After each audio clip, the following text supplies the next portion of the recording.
ಕ್ವಿಕ್ಕಾಗಿ ಪಿಂಡೋಲ್ ಅವರ high protein ಓಟ್ಸ್‌ನ ಇವತ್ತು ರಿವ್ಯೂನ ಮಾಡೋಣ. ಮೊದಲನೇದಾಗಿ ಇದು 1 ಕೆಜಿ ಪ್ಯಾಕೆಟ್. ಸೊ ಪಿಂಡೋಲಾ ಅವರು ಕ್ಲೇಮ್ ಮಾಡೋ ಪ್ರಕಾರ ಇವರ 100 ಗ್ರಾಮ್ಸ್ ಸರ್ವಿಂಗಲ್ಲಿ ನಿಮಗೆ 25 ಗ್ರಾಮ್ಸ್ ಅಷ್ಟು ಪ್ರೋಟೀನ್ ಸಿಗುತ್ತೆ. ಇದು ಚಾಕ್ಲೇಟ್ ಫ್ಲೇವರ್ಡ್ ನಾನು ತೊಗೊಂಬಂದಿರೋದು. ಇದರಲ್ಲಿ 0% ಆಫ್ ರಿಫೈನ್ಡ್ ಶುಗರ್ ಇದೆ. ಹಾಗೆಯೇ ಇದನ್ನು ಇವರು ಸ್ವೀಟನ್ ಮಾಡೋದಕ್ಕೆ ಆರ್ಗ್ಯಾನಿಕ್ ಜಾಗರಿನ ಆ್ಯಡ್ ಮಾಡಿದ್ದಾರೆ. ಪ್ಯಾಕೆಟ್ನ ಹಿಂದೆ ಇದರ ನ್ಯೂಟ್ರಿಷನಲ್ ಲೇಬಲ್ನ ನೋಡಿದಾಗ ನಿಮಗೆ ಪ್ರತಿಯೊಂದು 100 ಗ್ರಾಮ್ಸ್ ಆಫ್ ಸರ್ವಿಂಗ್ಸ್ಗೆ 392 ಕ್ಯಾಲರೀಸ್ ಸಿಗುತ್ತೆ. ಹಾಗೆಯೇ 50 ಗ್ರಾಮ್ಸ್ ಸರ್ವಿಂಗ್ಗೆ ನೋಡಿದಾಗ 196 ಕ್ಯಾಲರೀಸ್ ಸಿಗುತ್ತೆ. Not bad. ಆ್ಯಂಡ್ ಇದರ ಪ್ರೋಟೀನ್ ಕಂಟೆಂಟ್ನ ನೀವು ನೋಡಿದಾಗ ಸೊ ಇದರ ಪ್ರತಿಯೊಂದು 100 ಗ್ರಾಮ್ ಸರ್ವಿಂಗ್ಗೆ ನಿಮಗೆ 25 ಗ್ರಾಮ್ಸ್ ಪ್ರೋಟೀನ್ ಸಿಗುತ್ತೆ.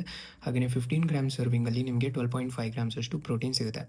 ಸೊ ಇದರ ಇಂಗ್ರೀಡಿಯೆಂಟ್ಸ್ ತುಂಬಾ ಕ್ಲೀನ್ ಆಗಿಯೇ ಟ್ರಾನ್ಸ್ಪರೆಂಟ್ ಆಗಿ ಕಾಣಿಸ್ತಾ ಇದೆ. ಇದರಲ್ಲಿ ಓಟ್ಸ್, ಪ್ರೋಟೀನ್ ಬ್ಲೆಂಡ್, ಹಾಗೆಯೇ dry fruits, nuts, seeds, raisins, organic jaggery 10% ಅಷ್ಟಿದೆ. ಹಾಗೆಯೇ ಇದರಲ್ಲಿ ಜವಾರ್ ಫ್ಲೇಕ್ಸ್ ಹಾಗೆಯೇ ಹಿಮಾಲಯನ್ ಪಿಂಕ್ ಸಾಲ್ಟ್ನ ಇನ್ಕ್ಲೂಡ್ ಮಾಡಿದ್ದಾರೆ.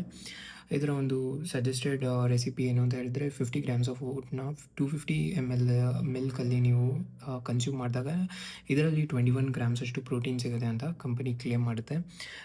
ಇದರ ಜೊತೆ ನೀವು ಪೀನಟ್ ಬಟರ್ನ ಆ್ಯಡ್ ಮಾಡಿದಾಗ ಕ್ಯಾಲರಿನೂ ಜಾಸ್ತಿ ಆಗುತ್ತೆ, ಪ್ರೋಟೀನ್ ಕೂಡ ಸ್ವಲ್ಪ ಜಾಸ್ತಿ ಆಗುತ್ತೆ. ಸೊ ಇದರ ಕಂಟೆಂಟ್ ಹೇಗೆ ಓಟ್ಸ್ ಕಾಣುತ್ತೆ ಅಂತ ಹೇಳಿ ನೋಡಿದರೆ ಈ ರೀತಿ ಇದು ಚಾಕ್ಲೇಟ್ ಫ್ಲೇವರ್ಡ್. ಸೊ ನೋಡಿದ ತಕ್ಷಣ ನಿಮಗೆ ಗೊತ್ತಾಗುತ್ತೆ. ಇದರಲ್ಲಿ ಡ್ರೈ ಫ್ರೂಟ್ಸ್, ಸೀಡ್ಸ್, ನಟ್ಸ್ ತುಂಬಾ ಇರುತ್ತೆ. But packet to packet vary ಆಗುತ್ತೆ. ಕೆಲವೊಮ್ಮೆ ತುಂಬಾ ನಟ್ಸ್ ಆ್ಯಂಡ್ ಫ್ರೂಟ್ಸ್ ಸಿಗುತ್ತೆ, ಕೆಲವೊಮ್ಮೆ ಸಿಗೋದೇ ಇಲ್ಲ. ಪ್ರೈಸ್ ಪಾಯಿಂಟ್ ನೋಡೋದಾದರೆ ಇದು ಸ್ವಲ್ಪ ಹೈಯರ್ ಪ್ರೈಸ್ ಪಾಯಿಂಟಲ್ಲಿದೆ. ಇದಕ್ಕಿಂತ ಆಲ್ಟರ್ನೇಟಿವ್ ನಿಮಗೆ ಬೇಕು ಅಂತ ಹೇಳಿದರೆ ಯೋಗ ಬಾರ್ ಅವರ ಹೈ ಪ್ರೋಟೀನ್ ಓಟ್ಸ್ನ ಟ್ರೈ ಮಾಡ್ಬೋದು. ಅದು ನಿಮಗೆ 100 ಗ್ರಾಮ್ಸಲ್ಲಿ 26 ಗ್ರಾಮ್ಸ್ ಅಷ್ಟು ಪ್ರೋಟೀನ್ನ ಕೊಡ್ತಾರೆ. ಇನ್ನೂ ಆಲ್ಟರ್ನೇಟಿವ್ ಬೇಕಾದರೆ ನೀವು ಅಲ್ಪೈನೋ ಓಟ್ಸ್ನ ಕೂಡ ಟ್ರೈ ಮಾಡ್ಬೋದು. ಅಲ್ಪೈನೋ ಮತ್ತು ಪಿಂಡೋಲಾ ಅವರ ಕಂಪ್ಯಾರಿಸನ್ನ ನಾನು ಕಂಪ್ಯಾರಿಸನ್ನ ಮಾಡಿದ್ದೀನಿ, ನನ್ನ ಚಾನಲಲ್ಲಿದೆ, ನೋಡ್ಬೋದು.